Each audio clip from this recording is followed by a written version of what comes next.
ಆತ್ಮೀಯ H16 news ವೀಕ್ಷಕರೇ, ನಾನು ನಿಮ್ಮವ MI ಅಥವಾ ಮಲ್ಲಪ್ಪ ಜೋತವ. ಆತ್ಮೀಯರೇ,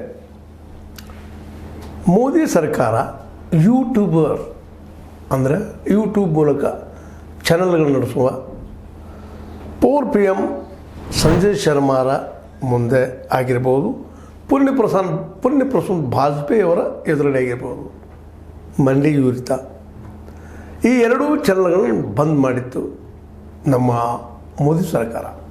ಅದರಲ್ಲೂ PMಗಂತೂ ಒಂದು ಕಾರಣ ಹೇಳಿತ್ತು, ಇದು ದೇಶದ್ರೋಹದ ವಿಡಿಯೋಗಳನ್ನು ಮಾಡ್ತದೆ, ಈಗ ಸಂಘರ್ಷ ಸಮಯದ ಈಗ ನೀವು ಇದನ್ನು ನಾವು ಬಂದ್ ಮಾಡಿದ್ದೀವಿ ಅಂತೇಳಿ.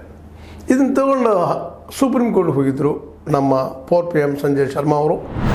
ಅದು 13 ತಾರೀಕಿಗೆ, ಇದೇ 13ಕ್ಕೆ ಡೇಟ್ ಇತ್ತು. ಅಷ್ಟರೊಳಗೆ ಬ್ಯಾನ್ ತೆಗೆದುಬಿಟ್ಟದ ನಮ್ಮ ಕೇಂದ್ರ ಸರ್ಕಾರ, ಮೋದಿಯವ್ರ ಸರ್ಕಾರ. ಯಾಕೆ ಬ್ಯಾನ್ ಮಾಡಿದಾಗ ಮತ್ತಿದು ತೆರಿಚಾಕ ಇಬ್ಬರ ಮೇಲಿಂದ ಎರಡು ಮತ್ತು ಯೂಟ್ಯೂಬ್ ಚಾನಲ್ ಸ್ಟಾರ್ಟ್ ಆಗಿದ್ದಾವೆ. ಇವತ್ತು ನಾವು ಪತ್ರಿಕಾ ರಂಗದಕ್ಕಿಂತ ಯೂಟ್ಯೂಬ್ ಬಗ್ಗೆ ಮಾತಾಡೋದು ಪ್ರಸಂಗ ಬಂದುಬಿಟ್ಟದ. ಒಂದು ಕಾಲಕ್ಕೆ ಪತ್ರಿಕೆಯನ್ನು ಬ್ಯಾನ್ ಮಾಡೋದು ಇದು ಮಾಡೋದು ನೋಡ್ತಾ ಇದ್ವಿ. ಇಂಡಿಯನ್ ಎಕ್ಸ್ಪ್ರೆಸ್ ಮೇಲೆ ಇಂದಿರಾ ಗಾಂಧಿ ಅವ್ರು ಮಾಡಿದ್ರು. ಹಿಂದಿನ ದಿನಗಳನ್ನೆಲ್ಲ ನೆನಪಿಸ್ಕೊಂಡಾಗ ಇಲ್ಲೂ ತುರ್ತು ಪರಿಸ್ಥಿತಿ ಬರ್ತದೇನೋ ಈ ಒಂದು ಯುದ್ಧ ಸಮಯದಲ್ಲಿ ಅಂತ ಎಲ್ಲರೂ ಗಾಬರಿಗೊಂಡಿದ್ರು.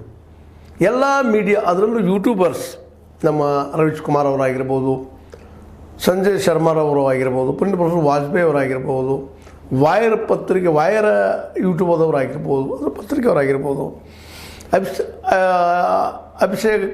ಅಭಿಸಾರ್ ಶರ್ಮಾ ಅವರಾಗಿರ್ಬೋದು, ಎಲ್ಲರೂ ಭಾಳಷ್ಟು ಜನ ಈ ಸರ್ಕಾರದ ವಿರುದ್ಧವಾಗಿ, ಯಾವುದೇ ಸರ್ಕಾರ ಇಲ್ಲ, ಇವತ್ತು BJP ಅದ, NDA ಅದ, ಅದ್ರ ವಿರೋಧ, ನಾಳೆ ಕಾಂಗ್ರೆಸ್ ಬಂದರೆ ಅದ್ರ ವಿರೋಧ ಕೆಲಸ ಮಾಡುವಂಥ ಒಂದು ಏನಪ್ಪ ಅಂದ್ರೆ ಇನ್ನೊಂದು ಈ ಸಂದರ್ಭದಲ್ಲಿ ಇನ್ನೊಂದು ಹೇಳುವಂಥದ್ದು ಸತ್ಯ.com.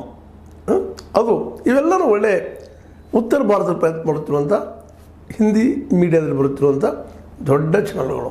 ಇವರಿಗೆ ಕೋಟಿಗಳಲ್ಲೇ ಸಬ್ಸ್ಕ್ರೈಬರ್ಸ್ ಇದ್ದಾರೆ. ಹೀಗಾಗಿ ಈ ಮೀಡಿಯಾಗಳ ಬಗ್ಗೆ ಸರ್ಕಾರಕ್ಕೆ ಯಾವಾಗಲೂ ಎದುಗುದಿ.